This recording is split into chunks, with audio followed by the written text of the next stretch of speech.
Well, hello. Welcome to, I believe this is going to be episode 14 of the Greenhorn podcast. I know, because we've got an interview next week with a special guest on Tuesday, I believe, Neil. So this is probably going to be 14. We've got another episode coming out on Monday, but this will be after this one. We're talking in the future here. What are we talking about? But yeah, welcome to the next episode. We've had some really good downloads recently, which has been fantastic. We've seen some more viewers coming than ever. We've seen higher numbers than ever before. Not that numbers matter. We're not doing this podcast to get massive amounts of numbers and whatnot, but you know, it's nice that people are tuning in and finding us, and we've got lots of different countries that are tuning in. We can see it from our sort of statistics and whatnot, so very happy with that. Neil, I think as we start with every sort of Greenhorn podcast, I guess, how are you? Good. It feels right to speak about the week, because sometimes we speak about it on a Tuesday or a Wednesday or a Thursday, but this is Saturday evening. And yeah, it's been pretty full on week. Rebecca is still in bakery mode, but she's also away this weekend. So she left yesterday. She's away for a girly weekend away with to a log cabin somewhere in Perthshire. Very nice. So it's just me and the kids. In terms of work, yeah, pretty standard. Went into the office twice this week, which was nice. Get into the big capital city. Get into the big capital city. Capital city, Scotland, Neil. Come on now. And what's some highlights? I guess it's been a pretty mellow week. Very basic week. So you're dad on your own some tonight, are you? So you're looking after the three kids again. That was the last podcast. You were looking after the kids. Is this basically you've got an entrepreneurial wife who just says, you know what, Neil, I'm off for the weekend. To see you later. Yeah, something like that. But it was last night as well. So wow, it's full on running around three kids. And Gordon knows this story, but I tried to get if anyone's watching on the YouTubes, Gordon's sitting very very nicely in his sofa. I'm waving. With it. Just for anyone watching listening to the podcast, I'm currently waving at Neil because I'm really comfortable in my pajamas, sat on the sofa with a new microphone. Because Neil's about to explain it, but I'm just about to jump on it because I'm the one with the microphone in my hand, and Neil's still in the same position.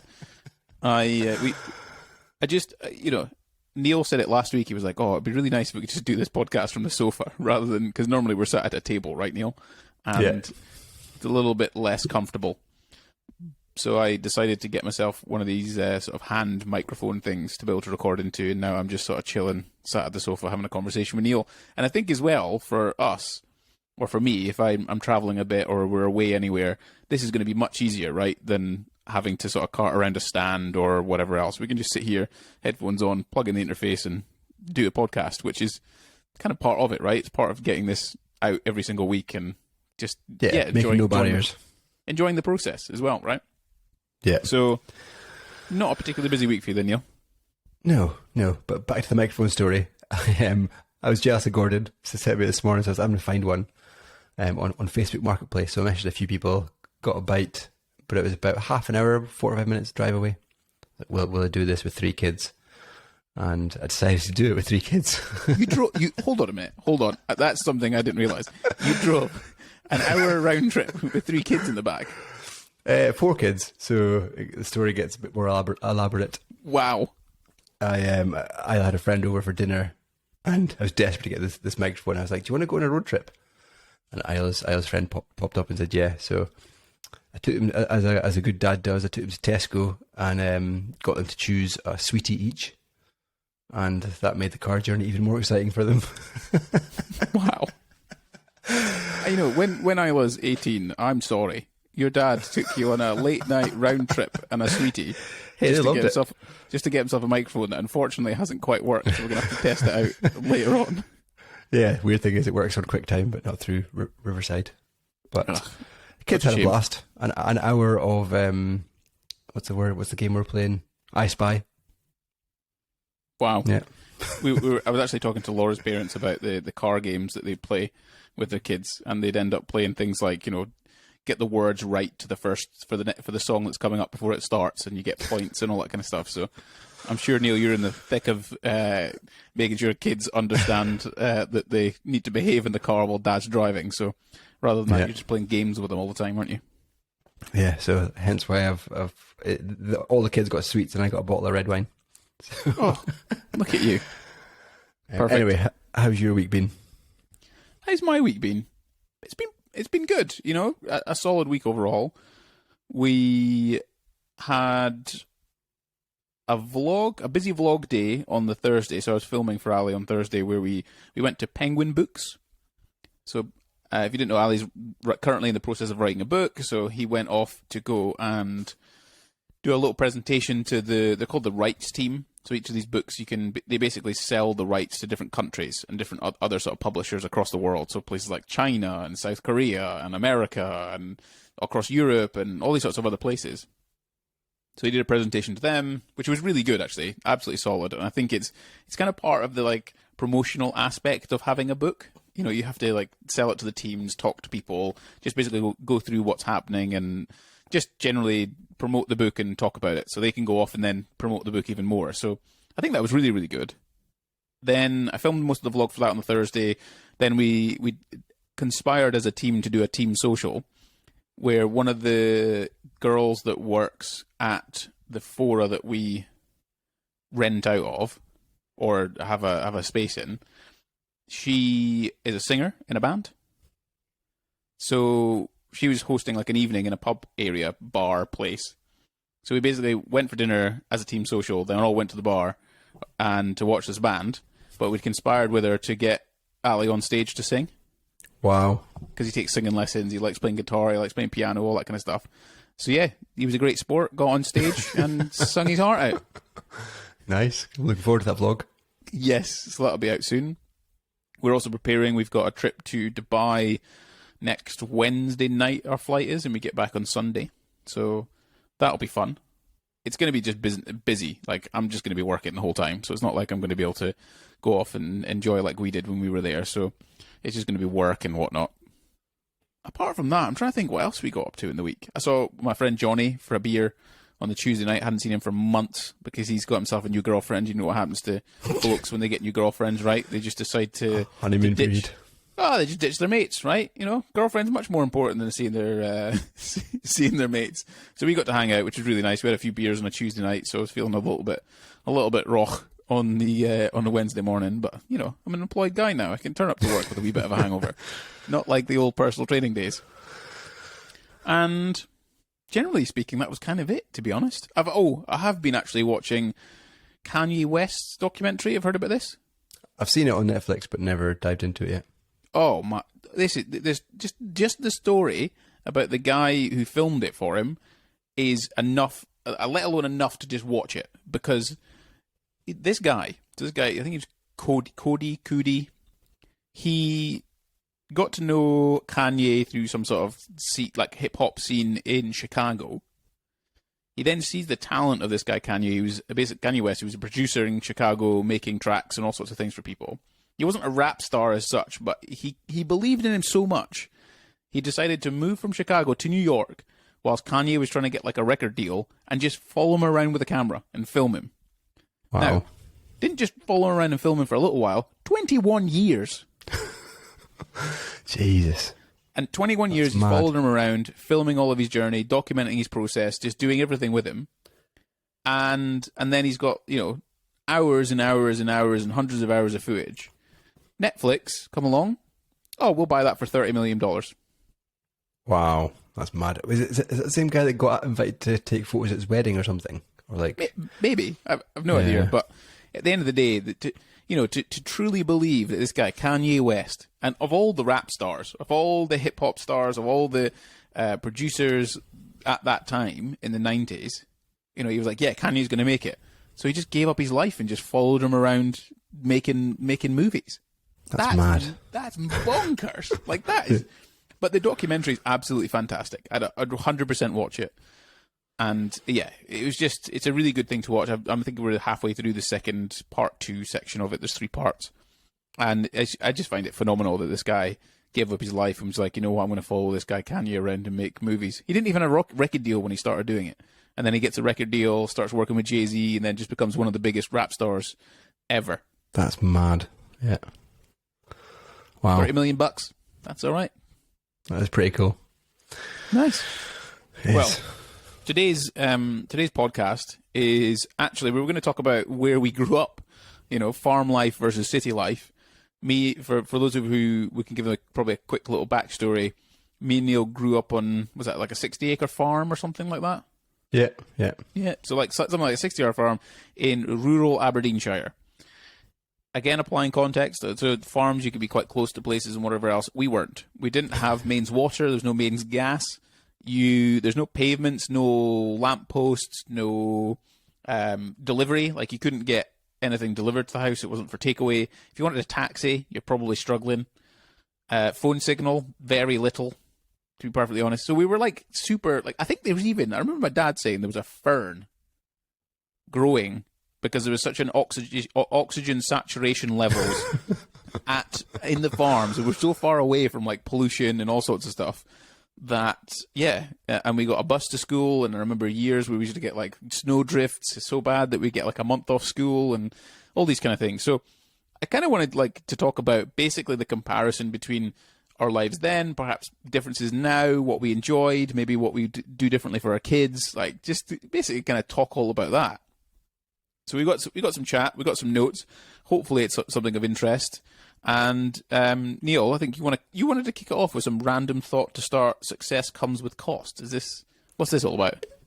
Yeah, I thought it might be interesting for the audience. We're starting a newsletter just to put it out there soon. Are we? Don't know when. Excellent. But yeah, success comes with a cost. I thought it was quite an interesting quote from a chap called Morgan Housel. I think you pronounce his name. Yeah, Morgan Housel. Psychology of Money is his book. Yeah. And he was on the Tim Ferriss podcast. Great episode. No idea what number it was. Probably near the 600 mark. But yeah, he just came out with like success comes with cost. And I think people generally look at people that are successful. They've got lots of money, or they've had a big house, or they've managed to have a successful exit from a company, but forget to think about what are the costs that are associated with that. So things like divorce, things like just not seeing your friends, maybe your health is now falling apart because you've got all this money. So I think it's important, and there's one thing that I want to kind of raise the kids to think about is, yeah, you might see somebody that's got a really nice car or a big house, it's got lots of money, but think about how they got there. What cost? I'm not entirely sure how much that's got to do with farm life and city life, but nothing. That's why it's a random thought. I kind of wanted to bring it up as well because I saw it. We have notes every time we sort of do these podcasts, and I kind of wanted to bring it up because it is quite interesting with the fact that people they see these types of people and they want that success, right? They want to see the flashy cars, they want to see the money, they want to see the travel, they want to see the big houses, all that kind of thing. And it's the same as someone who wants to get the six-pack, right? If you truly knew what it took to potentially get there, are you willing to make those sacrifices? And I also truly believe that if anyone wants to be at the top of any pinnacle of sport, if they want to be at the top of business, if they want to be excelling at almost anything in life, and I mean excelling, I don't just mean being really good, I mean being the best of the absolute best, I think you've got to be an absolute asshole. Like you've got to hate the world and people, and they're insignificant and they don't contribute anything, and you're fundamentally on a path to just being successful, and nothing will stop you. Yeah. Because I remember reading books about Lance Armstrong before he came out of drugs, and then you start hearing about all this sort of press that came around the fact about Lance Armstrong and drugs and all that kind of thing. This guy would have sold his kids to win a Tour de France, to win another Tour de France. He would have sold his children. Like, I have absolutely no doubt in my mind. He didn't care. He wanted to win at all costs, regardless of what it meant. So yeah, I think you're right, Neil. It is a case of like really thinking about, if I want success, what's the ultimate sacrifice I'm willing to make? And sometimes it's not really worth it. Sometimes going for the job, like investment bankers, I trained loads of them. Lawyers, I trained loads of them. They never see their kids. And they're still earning like £2-3 million a year, which is incredible. But they also then, some of them would quit the game. They do it for 10 years. They've become really successful, done what they need to do for big companies and big banks. But then they end up having like nervous breakdowns and leaving the whole investment banking game, which is really tough to hear. Like, you don't want to hear people going through that, right? So is it slightly better to maybe not be as successful or successful in inverted commas? So, and it's how you define success. On a side story, I used to work with a guy, I'm not going to name him, but he was, his title was Executive Vice President in a large oil firm. So he was like second from the top. And I was kind of his, I guess, personal assistant in terms of IT. So wherever he would go, I would generally go with him. If he was doing a big presentation or a big talk, I'd ensure that everything's in line and check. And he had 4 divorces. He was 60. 4? 60, but he was in his 4th divorce. He had somebody else, 3 kids. A great guy, like really friendly guy, but he's obviously worked a hell of a lot. He's got a lot of money, a massive house, nice cars, but he's now on his 5th girlfriend or partner. Wow. Which, yeah, it's just, and I think that's, I mean, I was maybe 21 or 22 probably when I was working with him. And that realization of like, okay, I thought at first he made it, but what are the sacrifices? Or you were kind of like, cool, 4 wives. Maybe not. Okay, let's maybe jump into this one because that was so off tangent that I have no idea why we got into it. But hey, we'll crack on, shall we, Neil? The first sort of idea, the first thing that comes to mind when we were living in a farm. Or living off grid to a certain degree, not quite off grid, but we were, out in the sticks. We weren't in city life. Your access to generally everything kind of changes, and the big things to me were things like drugs and alcohol. In cities, it would be so much easier to start smoking, drink alcohol with your mates in the park, take drugs, all that kind of stuff. But when you're living in a farm, you don't generally get much access to that, and the access comes much later in life. So you're maybe 17, you're maybe 16, you're maybe 18, you're maybe 19 when those things start to really sort of kick in. And I think you've got a different brain then. Certainly when between the ages of like 12 and 15, you're very naive, you think you know it all, you don't. And sometimes you're going to make bad choices then that you'll sort of look back on when you're an adult and be like, wow, that wasn't a great decision. I could have thought of that a lot better. But you can't because you're just too young. Yeah, but when you live in a farm, you just don't have that access, right? You don't have those friends, generally speaking. You don't have all those kind of things that could lure you into a worse off situation, or not so much a worse off situation, but into a situation that could potentially turn into something that's not so good. Drug addiction and alcohol addiction and trouble with all sorts of bits and pieces. So that for me was one of the bigger things, right? Is just. Which is, maybe it's a bit sad. Maybe people are like, hey, you're from the streets, you get to learn the drugs real quick. But nah, no, I definitely get that. And it kind of alongside that, I felt that, especially with the small primary school we went to, so just to give people an idea of the kind of size, I think there's 30 or 40 pupils total. I remember when I went from P7 to secondary school, there's only 6 P7s when I left, which... Oh, yeah. Now it's just mad because I was in a class of 30 kids. Wow. Yeah, because we went to school. Our school was 24 people, I remember, when I was there. Yeah. And we were the same. We had like 6 or 7, final P7s.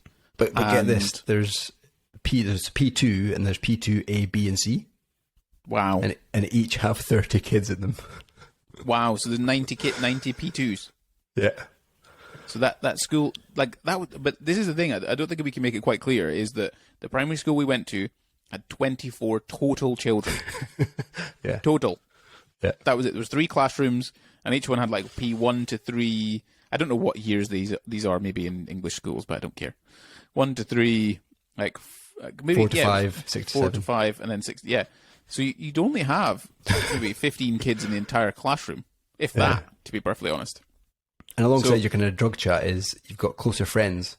And I felt that was maybe less bullying, less comparison, because there wasn't that kind of, I don't know, everybody, like, we knew everyone. We knew all 24, 30 people in the class. We knew, who their mum and dad were. We probably went to their houses one time.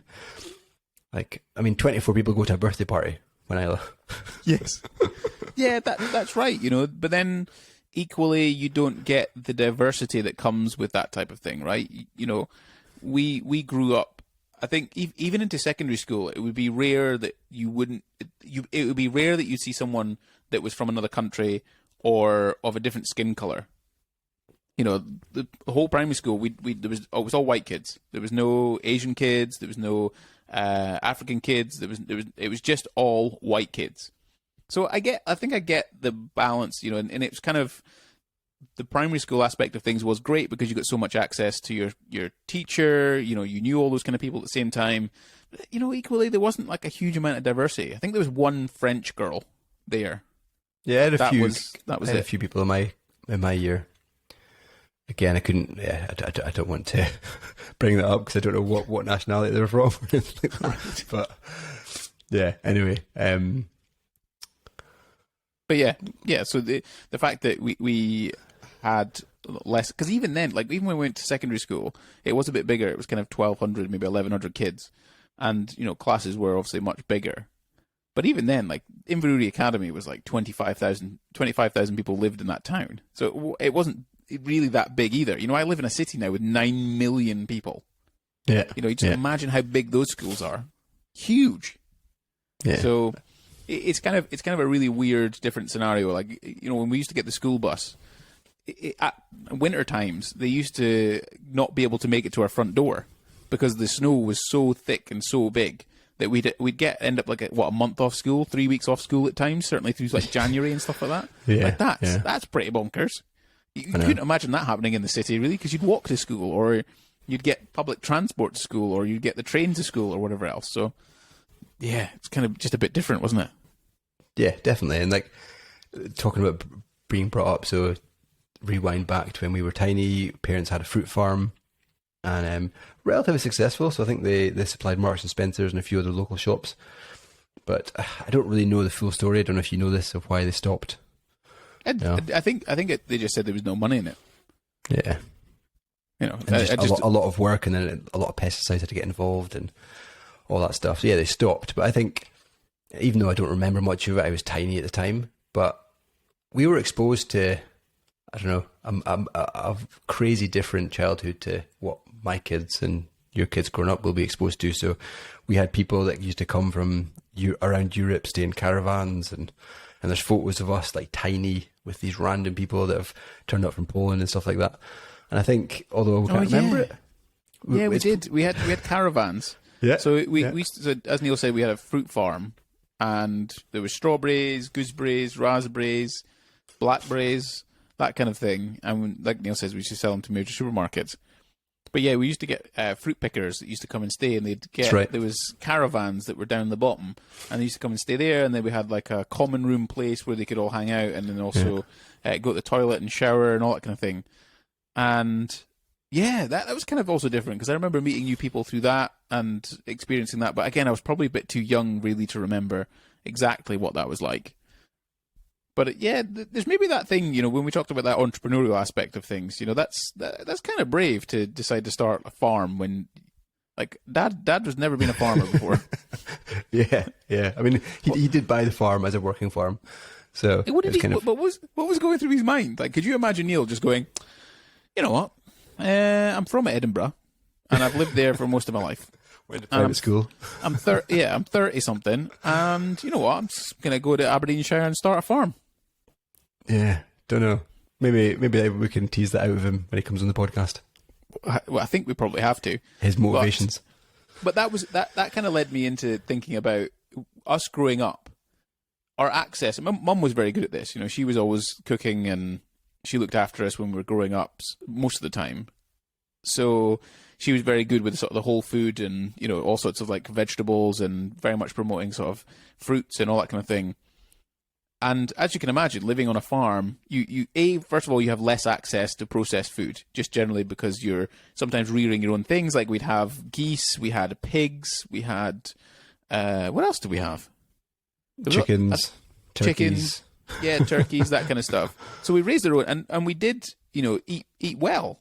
Yeah. And we had like farmers that were down the road that would have, you know, carrots that maybe the seeds had been dropped they'd be dropped at the side of the road, so you just pick them, dust them off, and eat them. We had peas, we had like a veg patch, all that kind of stuff. So, like, we ate really well, I felt like, and I think that gave us a good, you know, standing for like adulthood, because we ate well, we'd kind of got a good foundation. It was promoted a lot, and we also just didn't generally have access to much processed food, which, I think was really, really good.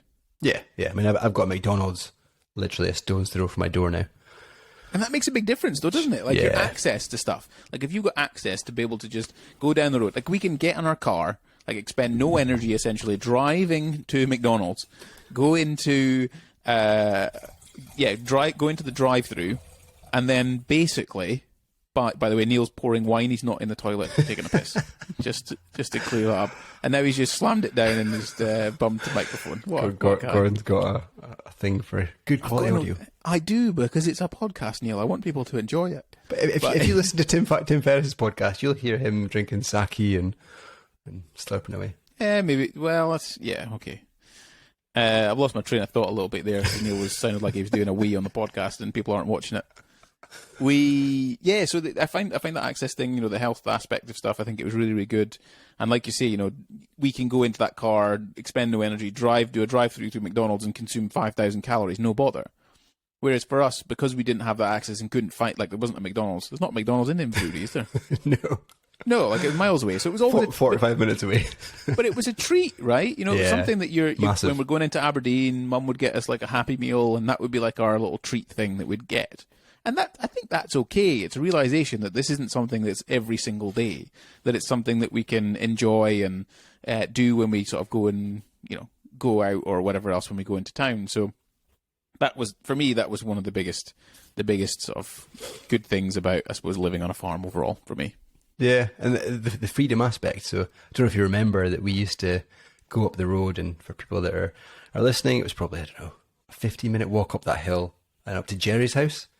And he used to have a trampoline in his shed, and we like that kind of freedom. We used to be able to go there the whole day, and nobody would worry about us. And it's that freedom aspect that I wouldn't let my kids out like that. I mean, they're young, but we were maybe 10, 11 at the time, maybe even younger. But there was a group of us local to that area that used to go up, bounce on this trampoline for hours and hours, play around. Even there was like go-kart things, electric go-karts that Mark had. And that was a petrol one. Yeah, it was really fast. Yeah, and just that freedom aspect. And I think that was the main highlight for me in living out there, is being able just to go and kind of do what we wanted, from sledging to going around in a go-kart with an engine and not really having... It's kind of weird. Like, you wouldn't do it with Isla, or you'd feel a bit more worried because there's like busy roads, right? Yeah. And then you've also got the kind of like crime aspect of things.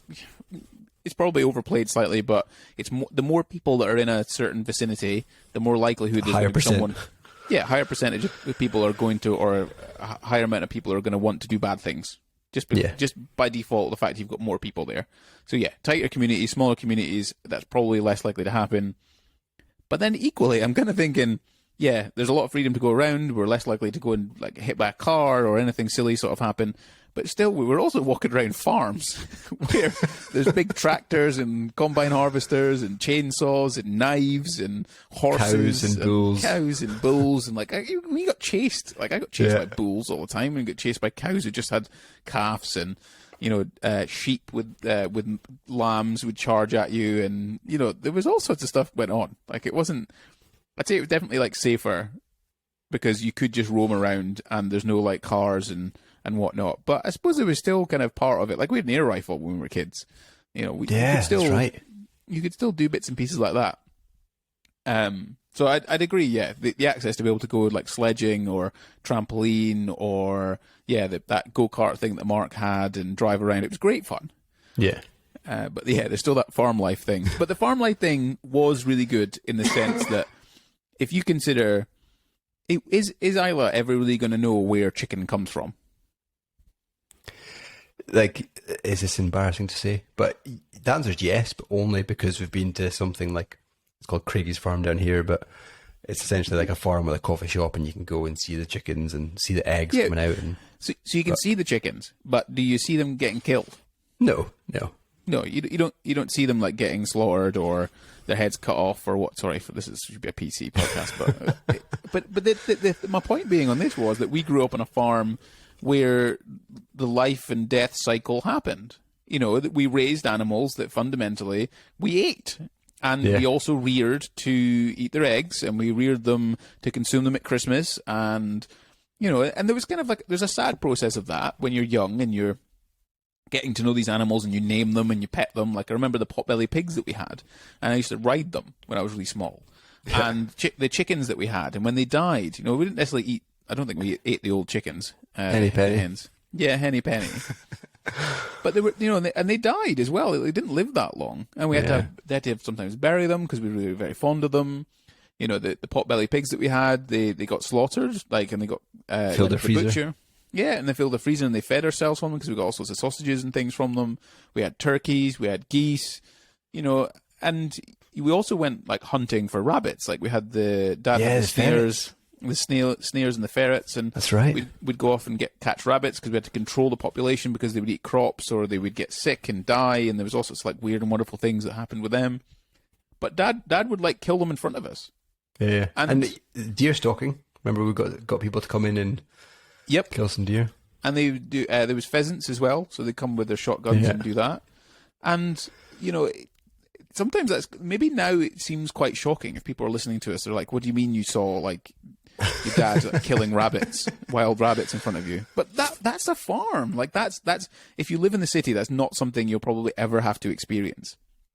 But the benefit to me was that the animals that we raised and the animals that we did ultimately end up, on our plates and we ate them, they were raised really well. They were free range.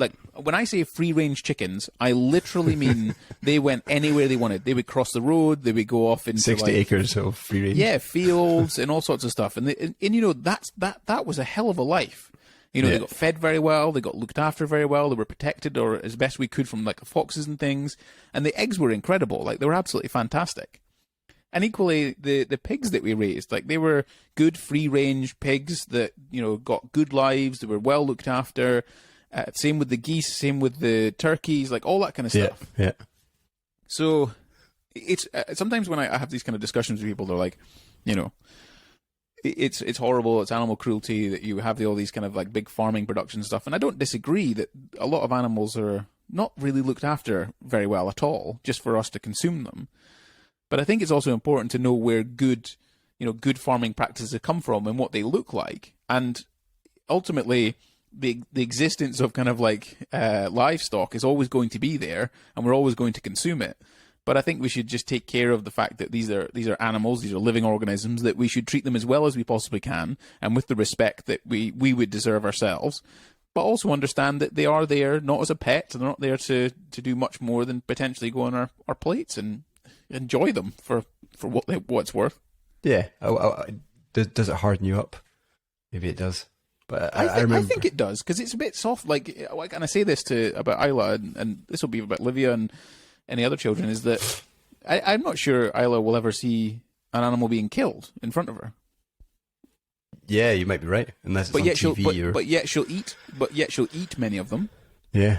And there's probably, I don't know what the percent would be, but you could probably guess there's definitely a higher percent of people out there, even adults, that haven't seen an animal being killed. But yet they'll happily sit there and make a chicken stir fry or have a lamb chop or go to Hawksmoor for a lovely steak, right? Yeah.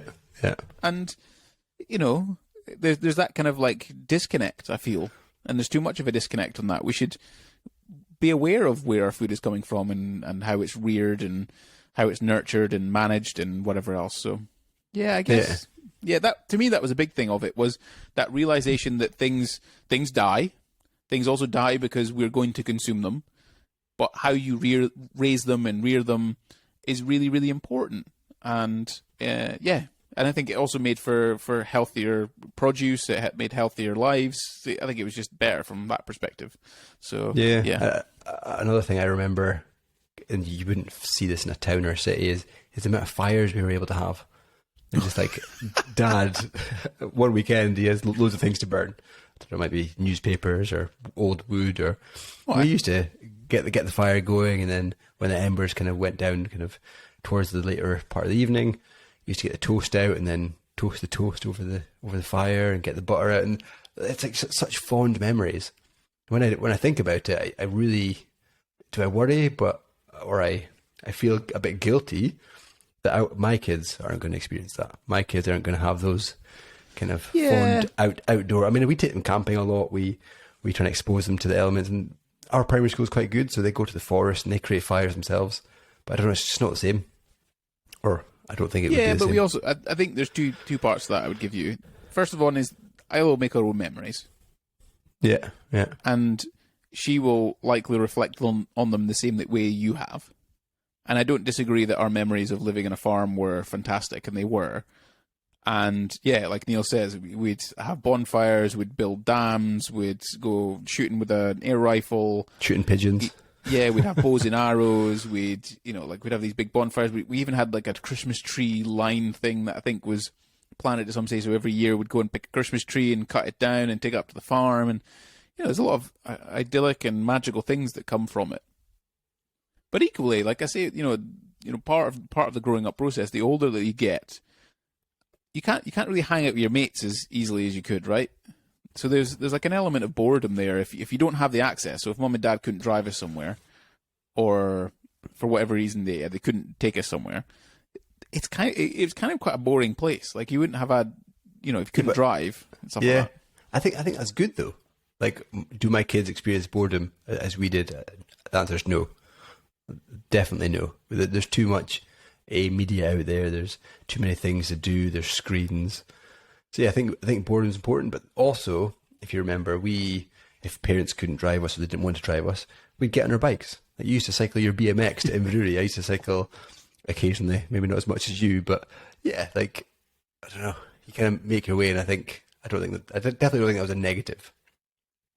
I don't know if I agree, because the whole boredom aspect. I mean, I suppose maybe I'm like lining it different from boredom perspective. And when I say healthy food, for example, or not having access to a lot of processed food like McDonald's and fast food and that kind of thing, it also in a limiting factor that you didn't also have access to a wide variety of friends. And it was very difficult to go and see them if you wanted to, and you had to arrange things, and you had to time it a lot more. I mean, granted, we didn't really have mobile phones at that time, and we certainly didn't have social media. But at the same time, it's kind of like, if we'd had closer access to our friends, would we have built even better relationships? Because I wouldn't say that me or you, I probably keep in touch with maybe 2 or 3 people from school, and that's probably largely from sort of Facebook aspects of things.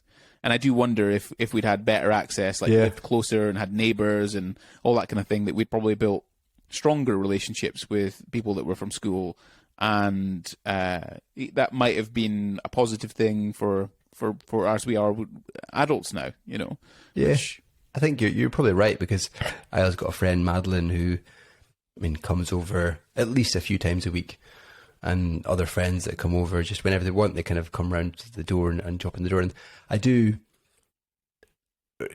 definitely think about my childhood and think that would have been so good to have. And even likes of trick or treating. So when we go out trick or treating, there's hundreds of houses to go to, and the kids love it. And we didn't have that. And another thing, every morning I think about this. I don't know if that's a bit weird or not, but I take the kids to school and nursery, and it's literally a 5-minute walk. I could probably do it faster than 5 minutes. And that time, and I can walk it, is just priceless, because me and Gordon used to spend 45 minutes to an hour on the bus to get to primary school and secondary school every single day. That's 2 hours of our life on a bus. Yeah. And that's quite an interesting thing to think about. So there's definitely pros and cons. There's definitely ups and downs from. There is, and it's kind of that. I think I'm going to ask you a question at the end when we finish the podcast, so I'll save it for then. But it's sort of surrounding this type of discussion that we're potentially having. There was something that I wanted to kind of go over. We've talked about the drugs and alcohol and smoking aspect. We've gone through like the whole sort of freedom thing that comes with living in the sticks. And like I think Neil's kind of touched on it already about the whole if we couldn't drive, which we couldn't really drive. So Neil learned when he was 17. I was bloody 29 or 28 or something before I learned. So, but we wanted a job, so we wanted to get I think we both did kitchen portering at Pataudry House at some stages, and I also worked at Thingston House. But if we wanted, if mum and dad weren't there to be able to pick us up or drop us off or whatever else, which, I know they were kind to do that when we were working on the bars or doing the glasses or whatever else at functions, you had to cycle. So, like Neil said, I had a bike, and then I would, if I was doing a morning breakfast shift or waiter or whatever else, I'd cycle into work. You know, that's, and if I wanted to go and see my mates, like I'd cycle to Kemney and go to the skate park, and I'd cycle on this one gear bike up and down and back. So I suppose as part of it was like keeping you healthy, because you had to do that. Like if you wanted to do something, you had to go and cycle. Like it wasn't an if, buts, or maybe. If you're going to see your mates, you had to go and cycle. So I can definitely see a benefit to that, because it's there's definitely a healthy thing. But then equally, you know, Madeline being able to just pop round and say hello to Isla, she could be a lifelong friend, which would be good. No, definitely. But like, and I also think is there a bit of, when you get brought up in the country, you're not exposed to the likes of alcohol and drugs, which I never really looked into, but more alcohol side of things I don't want to talk about is when you do get exposed to it, and when you do kind of go down that road of going to parties with your friends and that kind of thing, is, I don't know, you might take it a bit too far and like get a bit too. Hold on. Are you saying that you were a bit of an alky because you didn't get any alcohol pops when you were younger? I don't know the evidence, but I think if you expose kids to alcohol sooner, around a meal, around kind of family times and stuff, they might accept it more. And we never really had that, and whether that was our upbringing or where we lived. But I do remember there was a few kind of binge drinking episodes, maybe not of age, that would have happened. Hey, hold on, Neil. Does Mum listen to this podcast? I think she's fully aware. You're boozing. We all were. I'm not admitting to anything. I was a golden child. I don't know what you were up to, getting arrested and all sorts of stuff. I'll call out. I don't know if she listened to this podcast, and I haven't really spoken to her in a while. If she does listen, feel free to message me. But Fiona, I won't go into surname. Oh, I know. Yeah, she's had some cracking parties, and they were always. And again, that was in the sticks. But my point is, how did you get there? Oh, I don't know. You walk or something, did you? Yeah, over the fields. This was also the funny part of it, right? So I do remember actually, and there was, this is kind of in relation to what Neil's talking about, but there was Spangles. Yeah. And Spangles was in Inverurie. So everyone who's from Inverurie who's listening, Spangles, you'd go in and it'd be like it'd be just a very cheap club thing to go to, and it'd be open till like 2 a.m. or something like that. Could you call it a club? I don't know if you could. Who knows? It was disgusting. Disco. Yeah. So, you know, there was no public transport, right? So there's no buses. You can't get the tube home like I could do now. Uber didn't exist. Taxis were really expensive and we were poor. So what do you do when it's 2 o'clock in the morning, you've had a bit too much to drink and you need to get home? And it's maybe like a, I don't know, half-hour run? So off you go, lad. You're in your shirt, you're in your fancy best, and then you jog home or walk home. And I'd have many times where I'm walking home and I'm absolutely absolutely hammered, and I'm just walking home. Yeah. I mean, it's a classic thing to do. I remember I used to tell my parents, and if they listen to it, fair enough. I'm a grown man now. Oh, this is good. I like this. This is juicy. For anyone who's listening. Like, I'm gonna stay at Taylor's house or Rory's house, Lewis's house. There's a few friends out there, but there was nobody to stay at. So right. Literally, there's a few of us that used to do it, but just like sleep in a park or sleep under the trees there. Yeah. Wow, I didn't know this about Neil. That's amazing. No, I can't even remember what age it was. I don't even know if I was legal limit. Wow. So you and your mates would just camp outside without any camping gear after drinking in the park, alcohol pops and what? How did you get hold of the alcohol pops? Oh, so we had a friend who was maybe just about the age or looked the age. With a beard. Yeah. Or like at that time you used to be able to like just stand outside the shop and get some random that you could give them a tenner or something. Yeah. So it was always easy. Or you made a shit mix with whatever you had in the family's house. But yeah, I used to remember lying to my parents and saying I'm staying at somebody's house, but there's no house to stay at. And you know what the funny thing is? They probably knew. Yeah, they probably did. But because Isla's going to do that, right? She's going to go, Dad, I'm going to stay at Madeline's tonight, and you're like, Are you actually staying at Madeline, or are you sleeping under a tree tonight? Yeah, but like, even looking back, like such fond memories of doing that, and like, I don't know, Shack and Briggy and all this. Shack and Briggy, for those that don't know, or is this shaking bridge that we used to go to at summertime and like jump off, and like, I don't know, there's such special memories that I'm glad they're bringing up on this podcast, because I've never wrote them down, or I've never even thought about them since then. I'm like, do you remember playing Sonic the Hedgehog? This is random, but like Sonic the Hedgehog on that tiny TV. No, I'm going down the rabbit hole. Yeah, but yeah, enjoying I do remember. Yeah, I do remember that. Yeah, but that's I don't know how much. Why does that have anything to do with living on a farm? Don't know. What do you like about living where you live now? Convenience.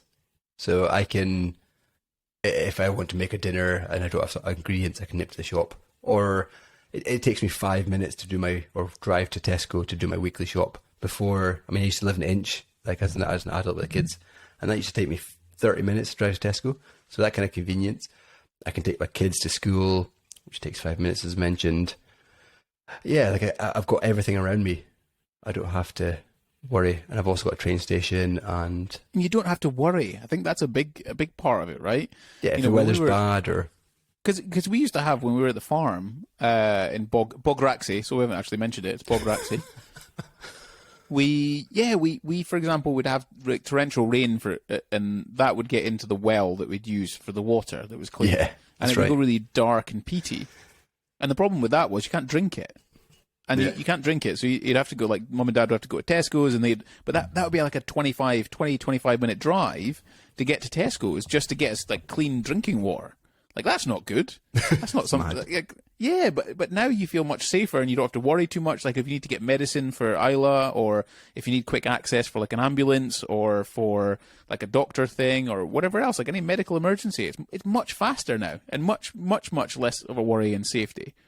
Whereas before, bloody ambulances to get to Bograxie, they wouldn't know where the hell they're going, let alone... Yeah, half an hour. Sat-nav was awful back then. So yeah, terrible. There was something I was going to go down that route of, like, dirty water. What was the other stuff that was quite bad about Bograxie? Power cuts. Like, often power cuts, like the winter, all that kind of stuff. Internet was rubbish. Internet was awful. But the one thing I do remember was you could literally hear yourself breathing. Yeah.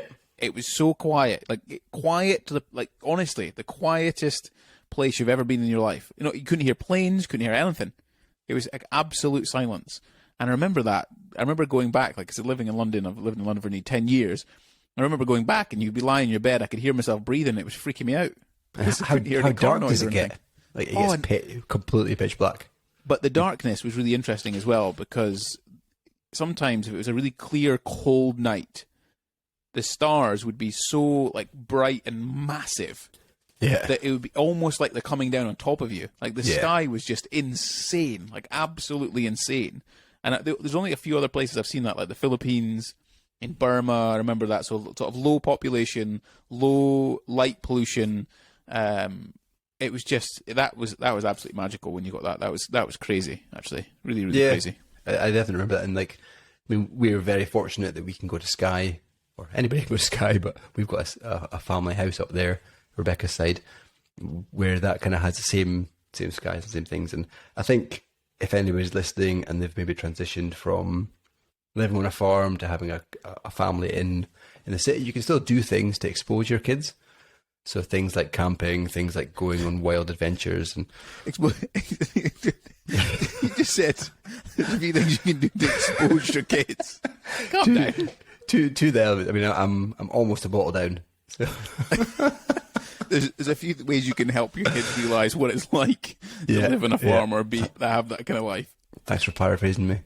But yeah, so I don't know where I'm going with this, but I wouldn't worry too much. And it does play on my mind, but I keep thinking back, during the summer we can go on camping trips. During the summer we can build fires in forests. But it's also like a fond memory that you have. That's not necessarily a fond memory that Isla has to have. And I also think it kind of, for me, and this leads to my question I'm going to ask you, for me, the farm aspect of stuff, I think it was good and it was bad in almost equal measure. I feel like it was really good for all the things that we've talked about, the freedom, the building fires and shooting animals and doing all that kind of stuff. But equally, it's quite lonely and it's isolated and it's more difficult. The life's a lot more difficult and it takes time to get anywhere. Those kind of things. Like it kind of evens itself out for me. So my question to you is, I suppose, do you prefer where you live now, or would you prefer to live rural like we did as kids? And no happy medium? Yeah, so I'd probably pick where I am just now, with all the convenience I've got and the time and stuff it takes to do things, and the safety element. So I'm not going to bring it up, but I will bring up the COVID thing. I collapsed. Ambulance came within 5-10 minutes maybe. But I mean, even Isla. So Isla's had breathing difficulties before and been really, really ill. Within 5 minutes, an ambulance is at our door. That could be life or death if we were out there. Yep. So I think that's a major thing. And also, and something that you've mentioned and we've talked about, is that kind of friendships Isla's building. So now she's got Madeline that can come over whenever she wants. Like, she came over this afternoon. I didn't know she was going to come over, but she knocked on the door and she wanted to come play. I think that's priceless. Like having a friend that wants to come to your house. Yep. Wants to come and play. We never had that. Yep. So yeah, I'd say that. And as I mentioned, you can expose your children to the adventures and the things you may get living out there. So you can go camping, you can take them up to the Isle of Skye, which is really remote. So you can do things that kind of distill that education and that stuff. And I think for me, it's about the fact that I'd like a little bit of both. So I've lived in sort of close to central London, Zone 2, which is really busy, very populated, very dirty. It's one of the biggest cities, one of the most overpopulated cities in the world. And I like that happy medium. So where I live now in Surrey, which is sort of Zone 6, so it's a bit further out, but still with good access into London.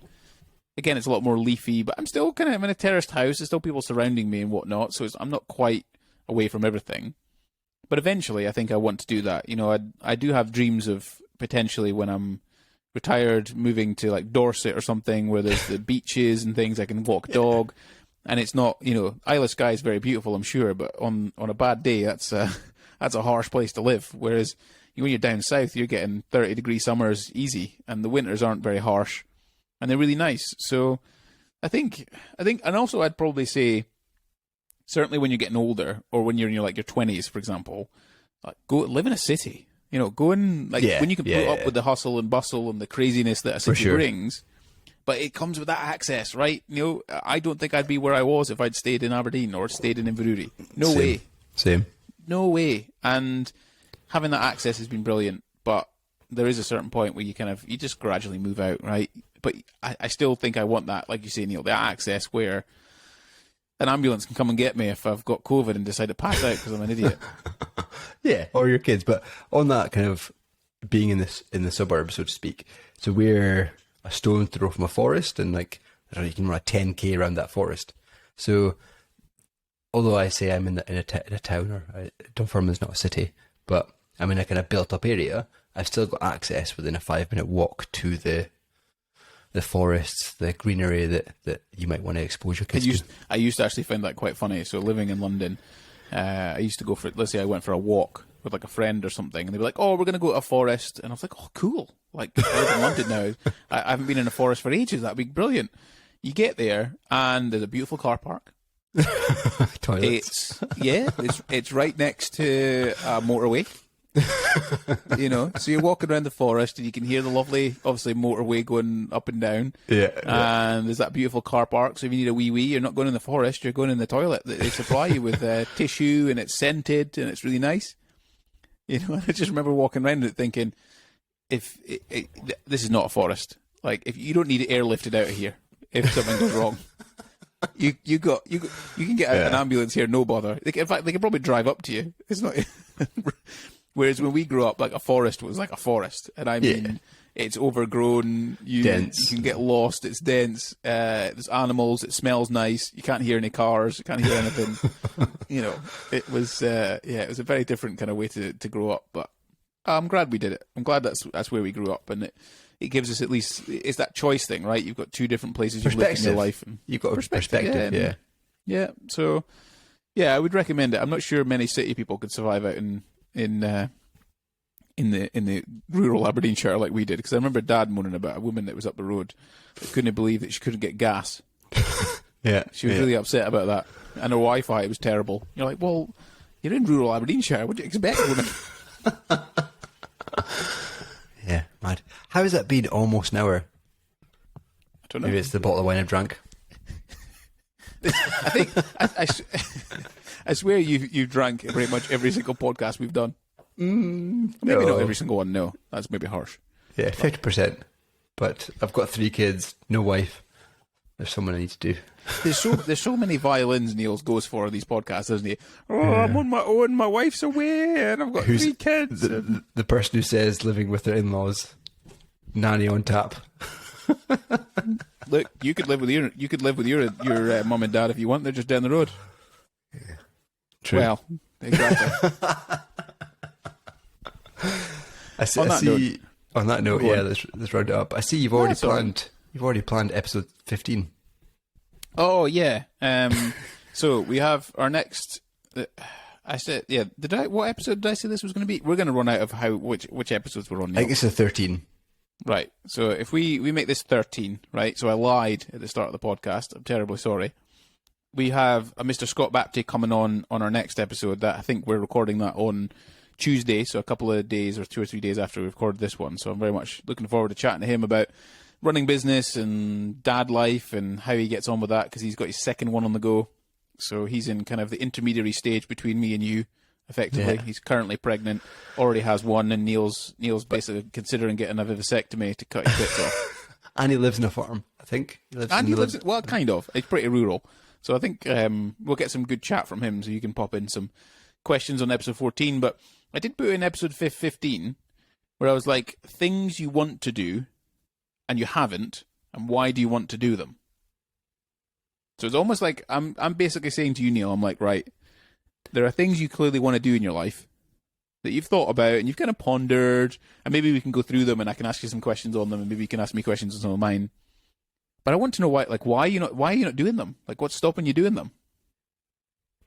And we can hold each other accountable, perhaps in maybe 10 years, and be like, did we do that? I thought that'd be quite a fun one to do. What do you want to do in your life? Why haven't you done it? And then we can expand on it and see what it's about. No, I think that's a good idea. And I don't know what episode this is going to be, but we won't tell the audience yet. But I'm super excited about it. Bit of a famous one. Even Dad's excited about it. Oh, really? Yeah. So like he saw it in the calendar. Like obviously you've invited me to a Google Calendar invite, and he's like, "Oh, you got him on the podcast." Aye. Well, I'm leaning on my my contacts. Yeah. And a funny story, our parents' next door neighbour is a doctor and knows him. Well, not knows him, but knows of him. There you go, you see. What can I say? I work for a famous guy. Yeah. But well, no, I'm excited to chat to him. I've got a few interesting questions that will we surprise him? Don't know. It'll be good, like, when you get to meet him, he's a really, really interesting chap. And I think it would be a good episode, and it's nice that we can do it in person. I'm also hoping that because this is basically what we're talking about, folks. I'm not going to tell you who it is, but basically Neil's coming with Isla's daughter, and my mum's coming down. They're coming to see Olivia, but I kind of want to capitalise on the fact that Neil's here, and we'll do some in-person ones rather than recorded like we do on Riverside from a remote perspective. And I think I might have roped in David, my father-in-law, as well, to do a podcast. We have to come up with some questions for him. Get a couple of beers. He wants to know them. He wants to know them beforehand. Okay.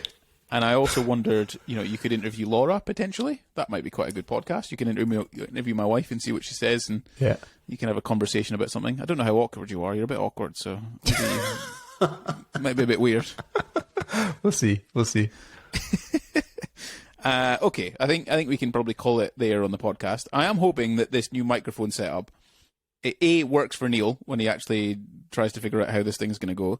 But this new microphone thing, I feel 45 times more comfortable than the table setup that we had before. Although it was very good, I much prefer this, and I'm very glad that I have 3 of these microphones. With the if anyone's watching on YouTube, I've got a green green windscreen thing on it, so me and Neil can interview whoever we like. And I can travel with this, and I can interview a bunch of people if we have to. We can do it for the Greenhorn podcast. There's lots of good things about this, so hopefully it's come out really well. I hope you've enjoyed the conversation with the two of us about the whole farm and city life thing and where we grew up. It was pretty unique.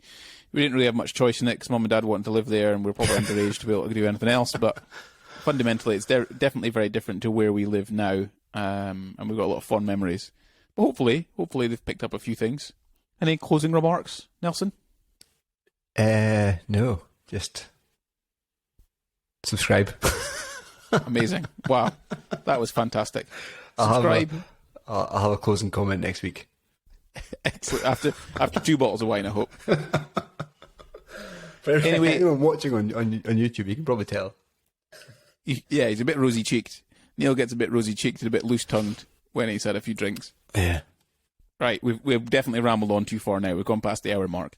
But either way, thank you very much to everyone who got to this point. Really appreciate all the downloads, the new listens, the people that have been checking us out on our Greenhorn podcast across Spotify, Apple Podcasts, all those kind of things. Also those who are checking out our Instagram Greenhorn podcast. And last but not least, the uploads that we do for YouTube of these Riverside conversation, or these, Riverside is what we use for our podcast thing. But it's on YouTube, so just search Greenhorn podcast and you'll find us on there. But yeah, no, that was a good chat. I enjoyed that one, Neil. It was. And then we'll interview Scott on Tuesday, and I'll probably see you in a couple of weeks. But I'll try and do this. I'm going to take my stuff with me for Dubai, so we should be able to record another. We've got that course coming up. That's meant to be starting soon. We do. I mean, to be fair, we haven't actually heard much about it. No. So this is going to continue this podcast a little bit longer, but effectively, I got recommended this 30 podcasts in 30 days that take 30 minutes, I think it was. So I decided to sign this up because I was quite interested, coming up with ideas for the podcast, if there's any sort of kind of tips that we can get, and it was $30, so I signed both me and Neil up. But I haven't really heard much about it. Like, it's supposed to start in 5 days. Yeah, mid-March, I think she gave in the 17th or something, but something like that. But I'll be in Dubai then, so yeah.